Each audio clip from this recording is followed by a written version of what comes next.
Good evening and welcome to SVG-TV News for Monday, March 28th, 2022. I am Rochelle Batiste with the details. Representative of the World Bank visited St. Vincent and the Grenadines last week to review government's plans for a new hospital.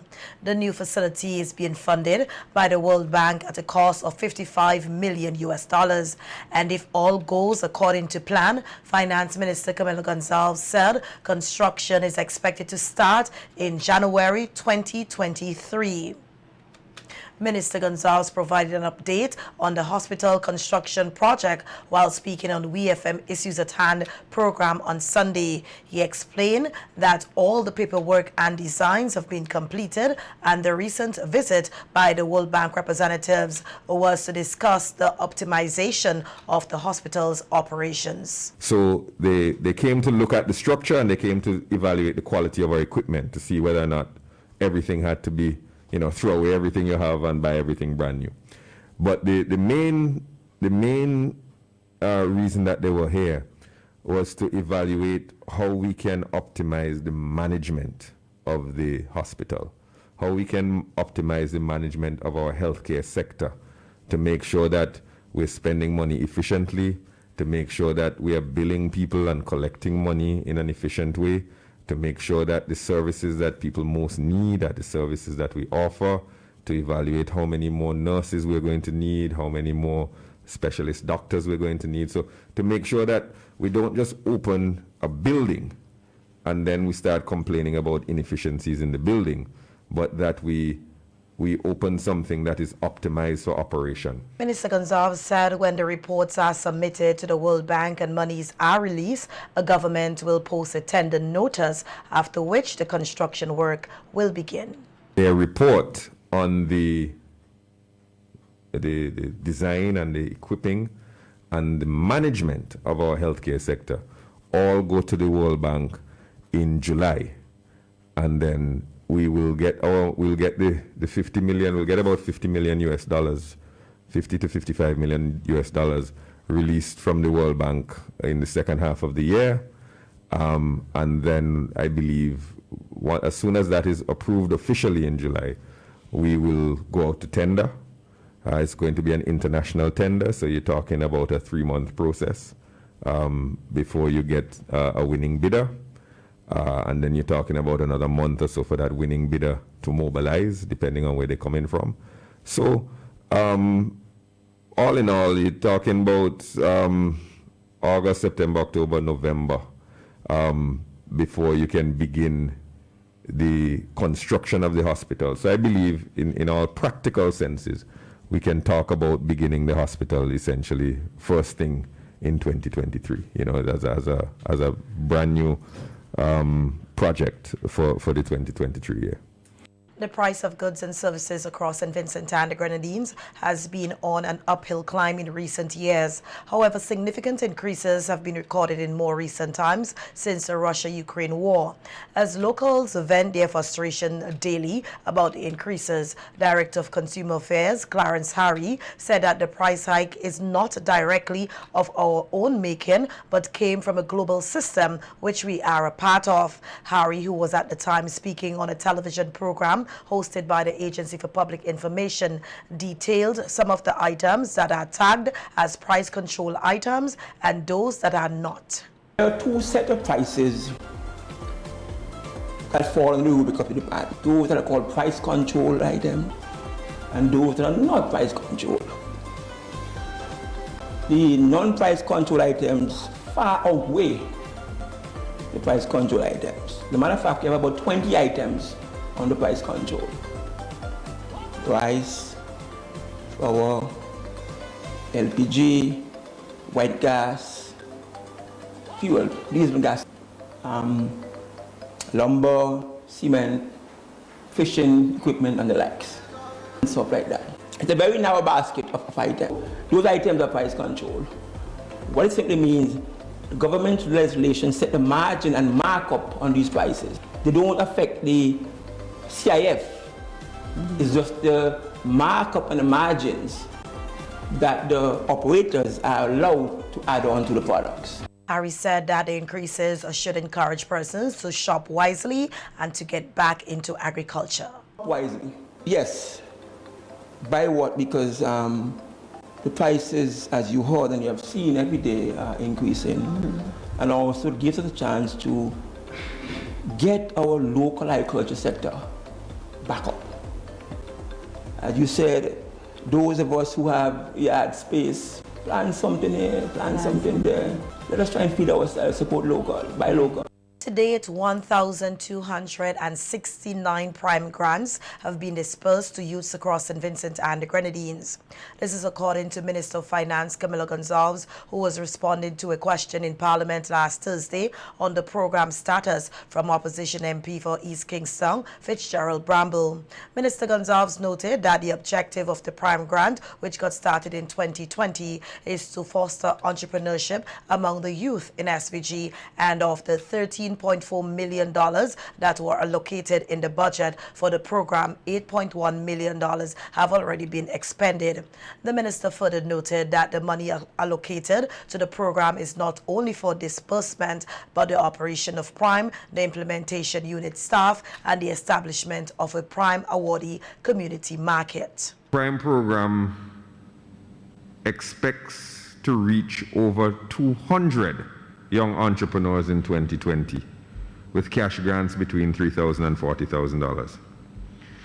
And then in the 2021 budget, so that was the 2020 budget, the 2021 budget, it said prime grants will facilitate at least 200 business startups in 2021.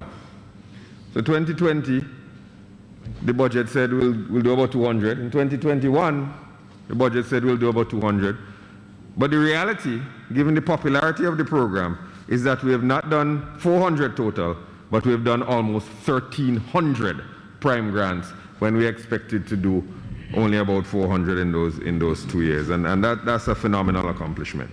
Minister Gonzalez said that as of the end of February this year, a total of 4,594 Prime Grant applications were received by the Prime Secretariat and are yet to be assessed. He also spoke of some challenges that were faced by the program as a result of its popularity, the COVID-19 pandemic, and the volcanic eruption. There were a number of challenges, obviously, over the last 2 years that affected all business. Survivability, including COVID, including the eruption of the volcano, which affected not just prime businesses, but all businesses. And also the logistical challenges and supply chain challenges. I was briefed about 3 fisher folk, for example, who ordered outboard motors for their fishing boats as through Prime, and they only received them almost a year later. So the Prime delivered the money, placed the order, but because of the challenges that they were facing and because of some constraints with the local vendor, they didn't receive the items till much later. Minister Gonzalez also spoke on the accomplishments of the program, noting that soon 1 dozen 3-wheel vehicles will be awarded to persons as prime grants. There were some applications where people come and say, I need a prime grant because I need a windshield for my car, or I need muffler, engine, or whatever. And the reason I'm applying to prime is because I use my vehicle for business. But that was too risky. We were afraid that prime would become a car repair entity. So we don't give prime grants to fix cars. But, although we do give grants to purchase engines for boats, but not for land-based activity. But we do recognize that mobility is important to small businesses, and in a couple months, to deal with that, or at least to address part of it for some lucky business people, Prime is going to award about 12 3-wheeled, some people call them tuk-tuks, some people call them rickshaws, but the 3-wheeled vehicles where the front is like a motorcycle and there's a big cabin in the back. Like the around the tongue taxi, yes, very similar. Minister of Agriculture, Forestry and Fisheries, Sabota Caesar, said that while some persons are of the opinion that livestock should not be exported and that Vincentian should aim at satisfying national food security only so that there would be a greater expression of food sovereignty as it pertains to self-sufficiency in production and consumption, his government is of the view that this opinion is an insular perspective. He was at the time responding to a question in Parliament asked in the name of opposition Senator Israel Bruce on shortage of livestock in SVG as a result of the export to neighboring Grenada. I hear it on radio being bandied about. Sabuto sending away all the cattle. It's like a joke. But insularity would always have its groups, but we don't want to participate in that. The second school, which is the more practical one, is premised on the fact that we are an active participant as a sovereign state, signed on to the revised Treaty of Basseterre, the OECS, and the revised Treaty of Chaguaramas. Minister Caesar said while food security is a very important issue to address, efforts must be made to build an industry which will involve export. We must also try to build an industry which will cause us to actively participate in exports. Madam Speaker, over the last decade, St. Vincent and the Grenadines, we have positioned ourselves as the largest exporter of livestock in the OECS. And comparatively, by land size, we are comparatively one of the largest exporters of livestock in entire CARICOM because of our limited land space.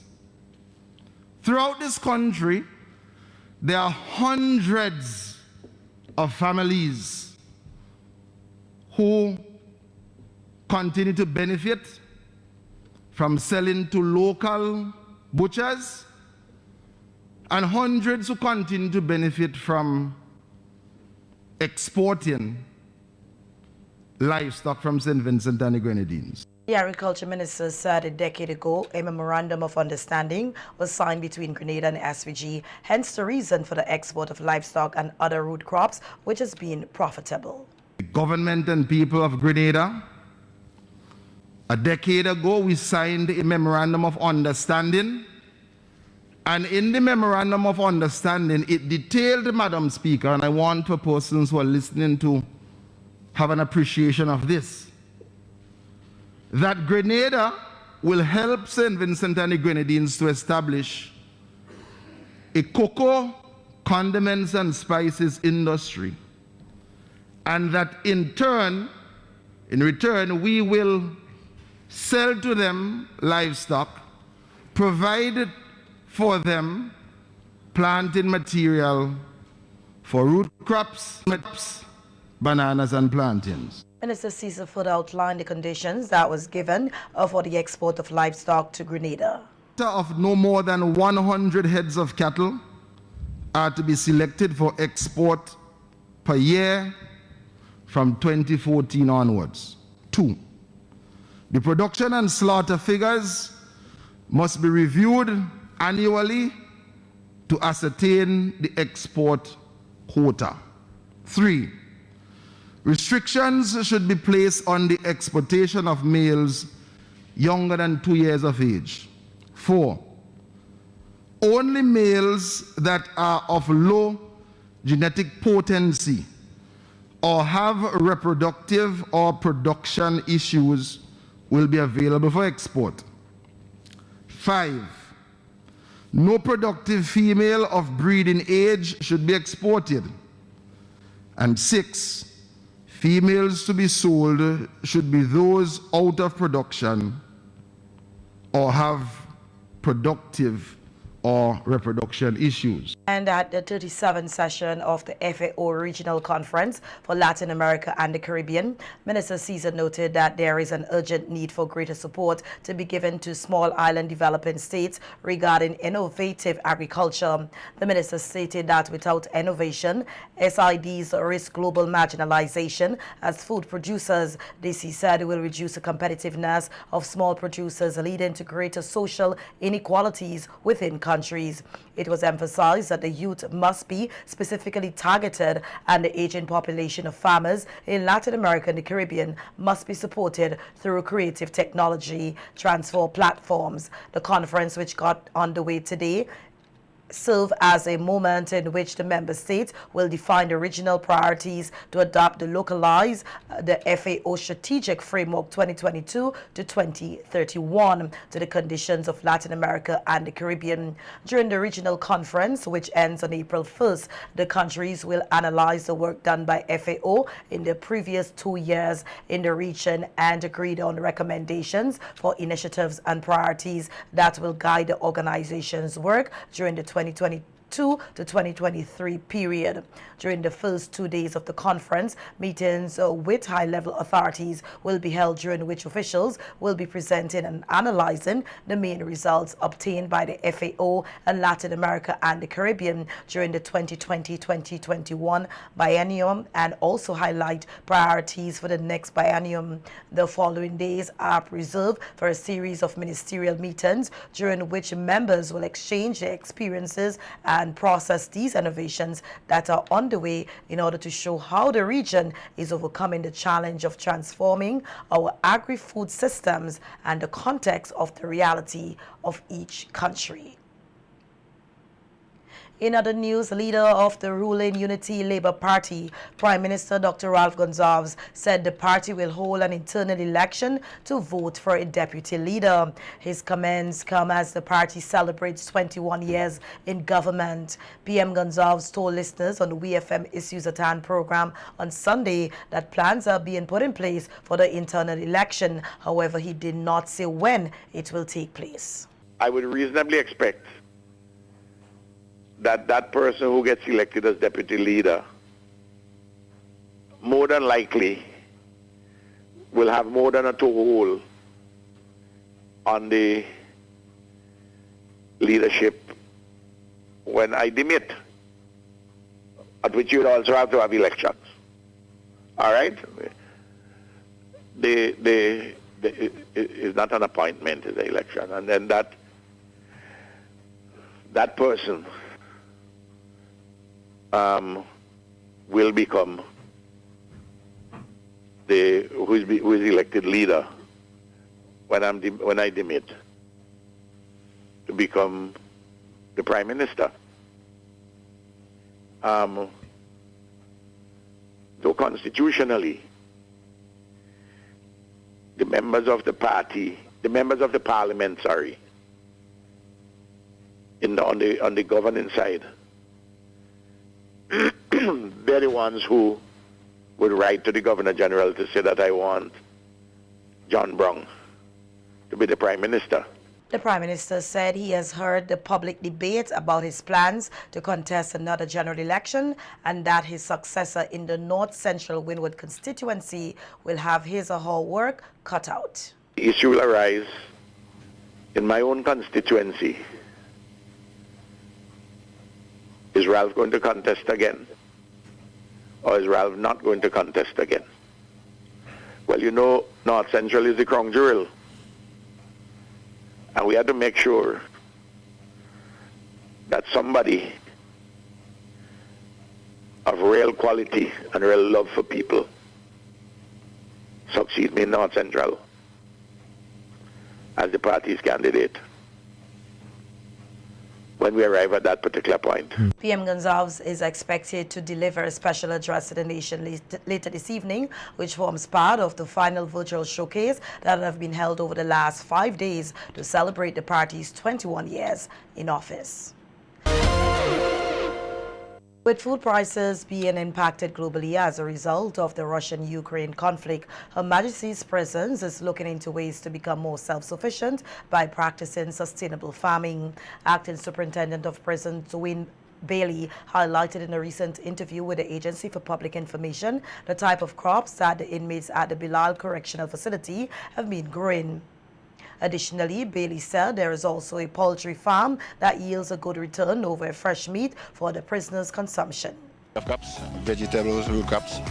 There's plantains, banana, arrows, tanya, some dasheen, a lot of sweet potatoes.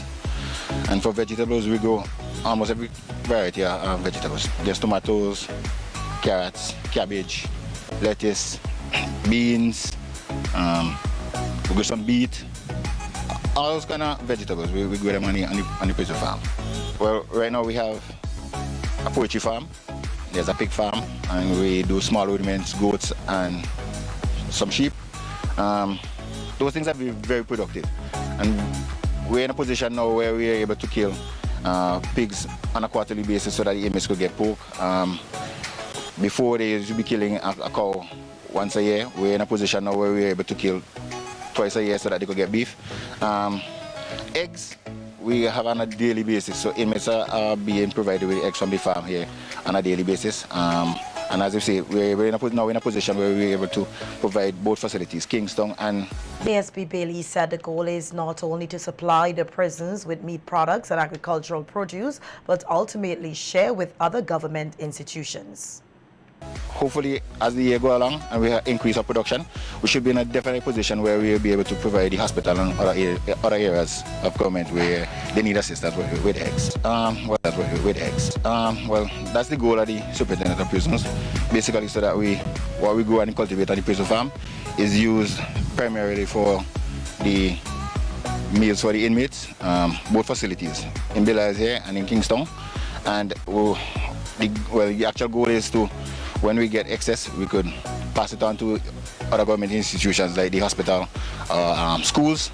That is the ultimate goal of the prisons farm. ASP Bailey said that there are other ideas being fine-tuned regarding prisoners going out to assist local farmers registered with the Ministry of Agriculture. Discussion with the superintendent, we've come across the idea where farmers could register with the agriculture department and they could make a request to the superintendent, and we could provide inmates to go out and work on the farm on a daily basis. They'll be paid a stipend, obviously, because it won't be free labor. And but the only issue with that is just providing security so that they could go out and do those things. Once those things are addressed, we should be in a position. The residents of the Daphne community are appealing to the relevant authorities to step in and quickly repair a broken bridge in the area between Gume Methodist School and the Faith Word Ministry.